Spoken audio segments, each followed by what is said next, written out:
മധ്യപ്രദേശിലെ ദധിയ എന്ന് പറയുന്ന ഒരു സ്ഥലത്താണ് രാംസ്വരൂപ് രത്തൂർ എന്ന് പറയുന്ന 65 വയസ്സുള്ള ഒരാൾ താമസിച്ചിരുന്നത്. ആളവിടെ വന്ന് താമസിച്ച ആളായിരുന്നു. ആളുടെ ശരിക്കുള്ള സ്ഥലം ഗ്വാളിയാർ ആയിരുന്നു. അങ്ങനെ ഇരിക്കെയാണ് കഴിഞ്ഞ വർഷം ഒരുപാട് നാളുകൾക്ക് ശേഷം ഹോളി സെലിബ്രേറ്റ് ചെയ്യാനായിട്ട് തൻ്റെ സ്വന്തം നാട്ടിലോട്ട് പോകാനായിട്ട് ഈ രാം രത്തൂർ തീരുമാനിക്കുന്നത്. തൻ്റെ 16 വയസ്സുള്ള പേരക്കുട്ടിയായിട്ടുള്ള പെൺകുട്ടിയെയും കൂട്ടിയിട്ടായിരുന്നു ആള് നേരെ ആ ഒരു ഗ്രാമത്തിലോട്ട് പോയത്. ആ ഒരു സമയത്ത് അങ്ങനെ ഒരു നാട്ടിലോട്ടെത്തി നൈബേഴ്സിൻ്റെ അടുത്തും റിലേറ്റീവ്സിൻ്റെ അടുത്തൊക്കെ നല്ല രീതിയിൽ ടൈം സ്പെൻഡ് ചെയ്തു. എല്ലാവരും നല്ല ഹാപ്പി ആയിട്ടൊക്കെ ഇരിക്കുകയായിരുന്നു. എന്നാൽ അതിനിടയിലാണ് ചില കാര്യങ്ങൾ സംഭവിക്കുന്നത്. ഈ ഒരു രാം രത്തൂറിൻ്റെ വീട്ടിലോട്ട് കുറച്ച് ആളുകൾ അതിക്രമിച്ച് കയറുകയായിരുന്നു. എന്നിട്ട് പണത്തിൻ്റെ കാര്യം പറഞ്ഞ് അവിടെ കുറച്ച് പ്രശ്നങ്ങളൊക്കെ ഉണ്ടാക്കി. അതിനുശേഷം അവർ അവിടെ നിന്ന് തിരിച്ച് പോവുകയായിരുന്നു. ഈ ഒരു വിവരം ഈ 16 വയസ്സുള്ള പെൺകുട്ടി തൻ്റെ അച്ഛനായിട്ടുള്ള മഹേഷ് റാത്തോഡിനെ വിളിച്ചു പറയുകയായിരുന്നു. അപ്പം അച്ഛൻ പറഞ്ഞു, മോളൊന്നുകൊണ്ട് പേടിക്കണ്ട, ഇനി അവർ വേറെ എന്തെങ്കിലും ഇഷ്യൂ ഉണ്ടാവുകയാണെന്നുണ്ടെങ്കിൽ അച്ഛൻ്റെ അടുത്ത് പറഞ്ഞാൽ മതി, അച്ഛൻ അത് സോൾവ് ചെയ്തോളാം എന്ന് പറഞ്ഞുകൊണ്ടായിരുന്നു ആൾ ആ ഒരു കോള് അവസാനിപ്പിച്ചത്. അങ്ങനെ 3 ദിവസം കഴിഞ്ഞു. കൃത്യമായി പറഞ്ഞാൽ മാർച്ച് 28, 2024 തൻ്റെ മകളുടെ ഫോണിൽ നിന്നും ഒരു കോള് ഈ ഒരു മഹേഷ് റാത്തോറിന് വരുന്നത്. അതിൽ ആ പെൺകുട്ടിയുടെ സൗണ്ട് വളരെയധികം പതറിയിട്ടുണ്ടായിരുന്നു. ആ പെൺകുട്ടി എന്താ പറയുക, പേടിച്ചിട്ടായിരുന്നു ഇയാളുടെ അടുത്ത് സംസാരിച്ചത്. അന്നേ ദിവസം എന്താണ് അവിടെ സംഭവിച്ചത്? എന്തിനാണ് ആ ഒരു പെൺകുട്ടി പേടിച്ചു വിറച്ച് അച്ഛനെ വിളിച്ചത്? അതുപോലെ രാം രത്തൂറിനും ആളുടെ 16 വയസ്സുള്ള പേരക്കുട്ടിയും എന്താണ് സംഭവിച്ചത്? ഇത്തരത്തിലുള്ള കാര്യങ്ങളൊക്കെയാണ് ഇന്നത്തെ വീഡിയോയിലൂടെ നമ്മൾ സംസാരിക്കാൻ പോകുന്നത്. Hello guys, welcome back to the channel. Rasin this side. മകളുടെ കോൾ അറ്റൻഡ് ചെയ്ത മഹേഷ് റാത്തോഡ് എന്താണ് സംഭവിച്ചതെന്ന് മകളുടെ അടുത്ത് ചോദിച്ചു. അപ്പോൾ മകൾ പറഞ്ഞു, 3 ദിവസം മുൻപ് വീട്ടിലോട്ട് വന്ന ആളുകൾ വീണ്ടും വീട്ടിലോട്ട് വന്നെന്നും അതുപോലെ തന്നെ അവർ മുത്തശ്ശനെ കൊലപ്പെടുത്തിയെന്നും പിന്നീട് അവർ എന്നെ കിഡ്നാപ്പ് ചെയ്തുകൊണ്ട് പോയെന്നും ഇപ്പോൾ ഞാൻ ഏതോ ഇരുട്ടുള്ളൊരു സ്ഥലത്താണ്, എനിക്കൊന്നും കാണാനും പറ്റുന്നില്ല, ഞാൻ എവിടെയാണെന്നുള്ളത് അറിയാനും പറ്റുന്നില്ല എന്നുള്ളൊരു തരത്തിലായിരുന്നു ആ പെൺകുട്ടി തൻ്റെ അച്ഛൻ്റെ അടുത്ത് പറഞ്ഞത്. ഇത് കേട്ട് ആൾ അകപാടെ പാനിക്കായി. ആൾ അവിടെ നിന്ന് ആ ഒരു സ്പോട്ടിൽ തന്നെ ഗ്വാളിയാറിലോട്ട് വണ്ടി തിരിക്കുകയാണ്. അവിടെ നിന്ന് ഏകദേശം 75 കിലോമീറ്റർ ഉണ്ടായിരുന്നു ഗ്വാളിയാറിലോട്ട്. അതിനോടൊപ്പം തന്നെ ആൾ ചെയ്തൊരു കാര്യം എന്തായിരുന്നു എന്ന് വെച്ച് കഴിഞ്ഞിട്ടുണ്ടെന്നുണ്ടെങ്കിൽ തൻ്റെ ഫ്രണ്ടും അതുപോലെ തന്നെ നൈബറുമായിട്ടുള്ള ഒരാളെ വിളിക്കുകയായിരുന്നു. രാജേന്ദ്ര എന്നായിരുന്നു ആളുടെ പേര്. ആളെ വിളിച്ച് നടന്ന കാര്യങ്ങളെല്ലാം തന്നെ ഈ മഹേഷ് റാത്തോഡ് പറയുകയായിരുന്നു. ഉടനെ തന്നെ എന്താണ് അവിടെ സംഭവിച്ചതെന്ന് അറിയുന്നതിന് വേണ്ടിയിട്ട് ആള് മഹേഷ് റാത്തോഡിൻ്റെ, അതായത് ഇപ്പോൾ രാം രത്തൂറൊക്കെ ഉള്ള ആ ഒരു വീട്ടിലോട്ട് പോവുകയായിരുന്നു. അവിടെ എത്തി ആള് ഡോറ് ലോക്ക് ചെയ്തു. അപ്പോൾ ഡോറ് ലോക്കായിരുന്നു. അപ്പോഴത്തേനും എന്താണ് സംഭവം എന്ന് അറിയുന്നതിന് വേണ്ടിയിട്ട് തൊട്ടടുത്തുള്ള നൈബേഴ്സും ബാക്കിയുള്ള എല്ലാവരും കൂടെ കൂടി അതിനുശേഷം ഇവർ ആ ഒരു ഡോറ് പൊളിച്ച് അകത്തോട്ട് കടക്കാമെന്നുള്ളൊരു കാര്യം തീരുമാനിക്കുകയായിരുന്നു. അങ്ങനെയാണ് അവിടെ കൂടിയിരുന്ന ആളുകൾ ആ ഒരു ഡോറ് പൊളിക്കുന്നതും അതുപോലെ തന്നെ അകത്തോട്ട് കടക്കുന്നതും. അകത്ത് കയറി കുറച്ചങ്ങ് നീങ്ങിയപ്പോൾ അവർക്ക് വല്ലാത്തൊരു ദുർഗന്ധം അവിടെ നിന്ന് വരുന്നതായിട്ട് ഫീൽ ചെയ്യുകയാണ്. അപ്പോൾ അകത്തോട്ട് കയറിയതിൽ കുറച്ചാളുകൾ എന്താ പറയുക, ഒരു സ്മെല്ല് സഹിക്കാൻ പറ്റാതെ മൂക്ക് പൊത്തി പുറത്തോട്ട് പോവുകയായിരുന്നു. ബാക്കിയുള്ള കുറച്ച് ആളുകൾ ആ ഒരു സ്മെല്ല് വന്ന ഡയറക്ഷനിലോട്ട് പോവുകയും ചെയ്തു. എന്താണ് അവിടെ സംഭവിച്ചതെന്ന് അറിയുന്നതിന് വേണ്ടിയിട്ട്. ഈ പ്രശ്നങ്ങളും കാര്യങ്ങളൊക്കെ ഏകദേശം രാത്രി 10 മണിക്കാണ് നടക്കുന്നത്. അപ്പോഴത്തേനും നാട്ടുകാർ പോലീസിനൊക്കെ വിവരം അറിയിച്ചിട്ടുണ്ടായിരുന്നു. പോലീസുകാരും സ്ഥലത്തോട്ടെത്തി. അപ്പോൾ ഈ ഒരു ആളുകൾ വീടിൻ്റെ അകത്തോട്ട് കയറിയിട്ടുണ്ടായിരുന്നില്ലേ, അവർ ചെന്ന് നോക്കിയപ്പോൾ ഒരു ട്രങ്ക് പെട്ടിയുടെ അകത്ത് നിന്നായിരുന്നു ഇത്തരത്തിലുള്ളൊരു സ്മെല്ല് വരുന്നുണ്ടായിരുന്നത്. അങ്ങനെ അവർ ആ ഒരു ട്രങ്ക് പെട്ടി ഓപ്പൺ ചെയ്ത് നോക്കിയപ്പോൾ ഞെട്ടിക്കുന്ന ഒരു കാഴ്ചയായിരുന്നു അവർ കണ്ടത്.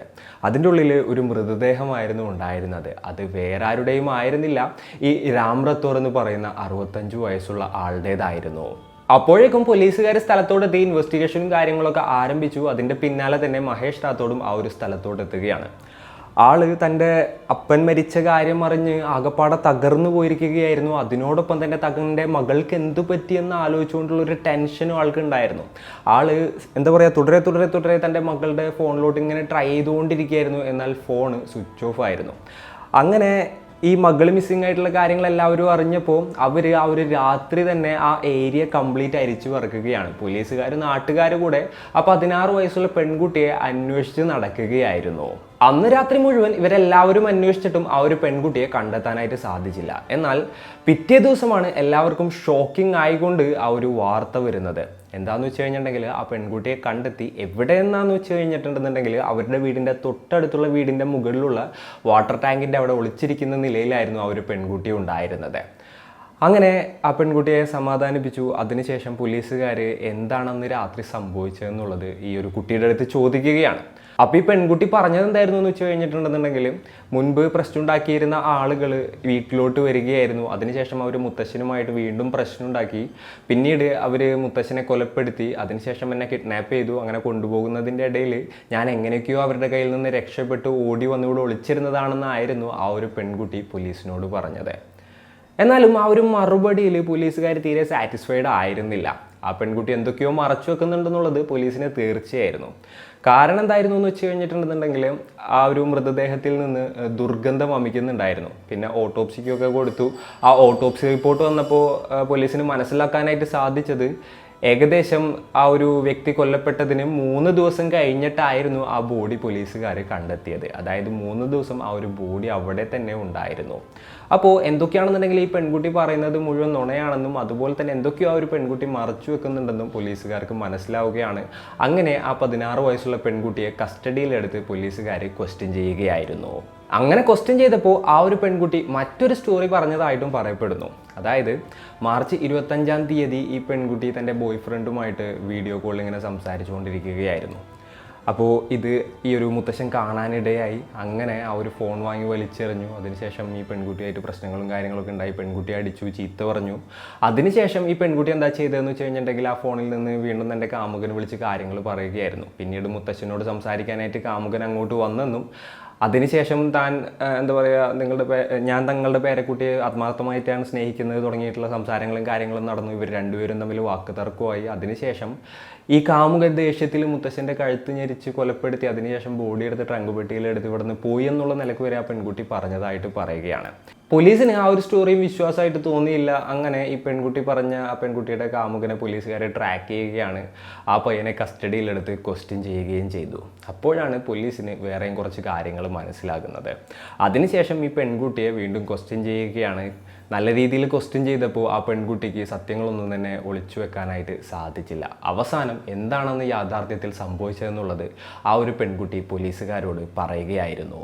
ഈ രാംസ്വരൂപ് റാത്തോർ ഫോഴ്സിൽ ജോലി ചെയ്തിട്ട് റിട്ടയർഡ് ആയ ഒരാളാണ്. അപ്പോൾ ഇയാളുടെ പേരക്കുട്ടിയാണ് ഈ 16 വയസ്സുള്ള പെൺകുട്ടി. അപ്പോൾ ഈ കുട്ടിയുടെ അമ്മ കുറച്ച് വർഷങ്ങൾക്ക് മുൻപ് മരിക്കുകയാണ്. അതിനുശേഷം ഈ കുട്ടിയുടെ അച്ഛനും മുത്തച്ഛനും കൂടിയിട്ടായിരുന്നു ഈ പെൺകുട്ടിയെ വളർത്തിയിരുന്നത്.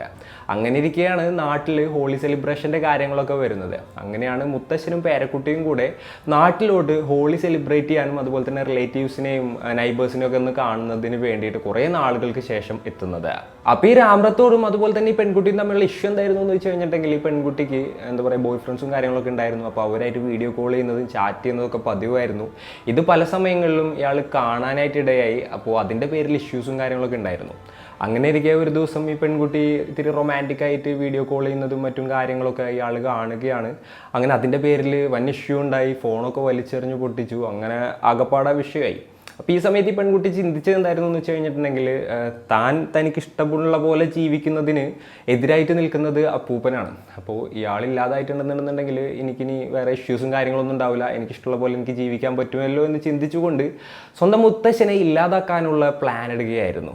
അപ്പോൾ ഈ രാംസ്വരൂപിന് ഓൾറെഡി പറഞ്ഞ പോലെ തന്നെ 65 വയസ്സായിട്ടുണ്ടായിരുന്നു. ആൾക്ക് അസുഖങ്ങളും കാര്യങ്ങളൊക്കെ ഉണ്ടായിരുന്നു. ആൾ കുറേ മെഡിസിനൊക്കെ എടുക്കാറുണ്ടായിരുന്നു. അപ്പോൾ ഉറക്കം വരാത്ത സമയങ്ങളിൽ ആൾ എന്താ പറയുക സ്ലീപ്പിംഗ് പിൽസ് എടുത്തിട്ടായിരുന്നു ഉറങ്ങിയിട്ടുണ്ടായിരുന്നത്. ഇതിൻ്റെ പ്രിസ്ക്രിപ്ഷനും കാര്യങ്ങളൊക്കെ ഈ പെൺകുട്ടി എന്താ പറയുക എടുത്തുകൊണ്ട് പോയി അടുത്തുള്ള മെഡിക്കൽ ഷോപ്പിൽ പോയിട്ട് ഏകദേശം 15ഓളം ഉറക്ക ഗുളിക വാങ്ങിക്കൊണ്ട് വരികയായിരുന്നു. അതിനുശേഷം ആ ഉറക്ക ഗുളിക ആ പെൺകുട്ടി പൊടിച്ചു വെച്ചു.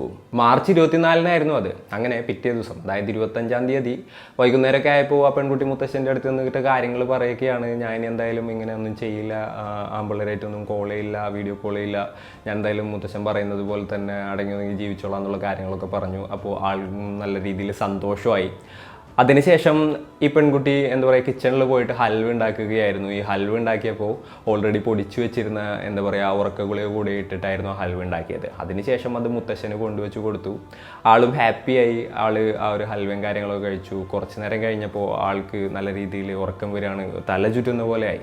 അപ്പോൾ ആളവിടെ അടുത്തുള്ളൊരു ചെയറിലിരിക്കാനായിട്ട് ട്രൈ ചെയ്യായിരുന്നു. അപ്പോൾ ഈ പെൺകുട്ടി കട്ടിലിൽ കൊണ്ടുപോയി കിടത്താമെന്ന് പറഞ്ഞുകൊണ്ട് അയാളെയും കൊണ്ട് പോവുകയായിരുന്നു. എന്നിട്ട് ഓൾറെഡി അവിടെ ഓപ്പൺ ചെയ്ത് വെച്ചിരുന്ന ആ ഒരു വലിയ ട്രങ്ക് പെട്ടിയിൽ കൊണ്ടുപോയിട്ടായിരുന്നു ആളെ കിടത്തിയത്. അപ്പോഴത്തേനും ആളുടെ ബോധം ഓൾമോസ്റ്റ് പോയിട്ടുണ്ടായിരുന്നു.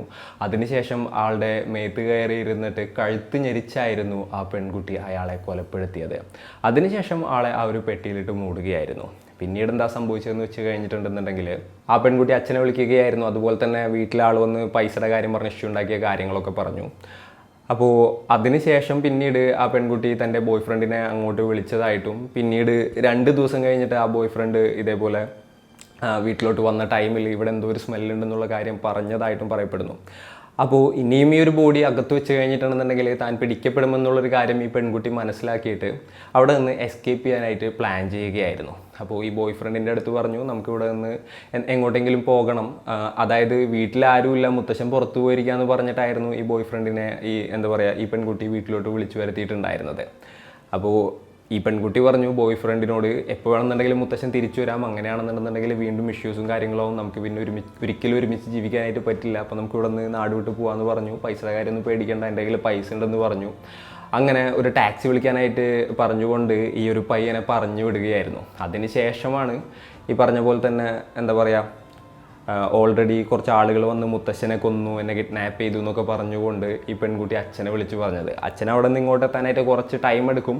ആ ഒരു ടൈമിനുള്ളിൽ തൻ്റെ ബോയ് ഫ്രണ്ടുമായിട്ട് അവിടെ നിന്ന് എസ്കേപ്പ് ആവാന്നുള്ളതായിരുന്നു ആ ഒരു പെൺകുട്ടിയുടെ പ്ലാൻ. എന്നാൽ അച്ഛൻ എന്താ ചെയ്തതെന്ന് വെച്ച് കഴിഞ്ഞിട്ടുണ്ടെങ്കിൽ തൻ്റെ ഒരു സുഹൃത്തിനെ അങ്ങോട്ട് പറഞ്ഞു വിടുകയായിരുന്നു. അപ്പോൾ അപ്പോഴത്തേന് നൈബേഴ്സും കാര്യങ്ങളൊക്കെ കൂടാനായിട്ട് തുടങ്ങി. അപ്പോൾ ആ പെൺകുട്ടി എന്ത് ചെയ്യും എന്നുള്ളതിനെക്കുറിച്ചൊരു ഐഡിയ ഇല്ലാതെ നേരെ ബാക്കിലൂടെ അപ്പുറത്തെ വീട്ടിലോട്ട് പോയിട്ട് അവിടുത്തെ ടെറസിൻ്റെ മുകളിലേക്ക് കയറിയിട്ട് ആ ഒരു വാട്ടർ ടാങ്കിൻ്റെ അവിടെ ഒളിച്ചിരിക്കുകയായിരുന്നു. അങ്ങനെ അവസാനം പോലീസിന് ആ ഒരു പെൺകുട്ടി തന്നെയാണ് ഇത്തരത്തിലുള്ള ഒരു ക്രൂരകൃത്യം ചെയ്തത് എന്ന് മനസ്സിലാവുകയാണ്. എന്തൊക്കെയാണെന്നുണ്ടെങ്കിൽ ആ പെൺകുട്ടി ഇപ്പോൾ ജുവനൈൽ ഹോമിലാണ്.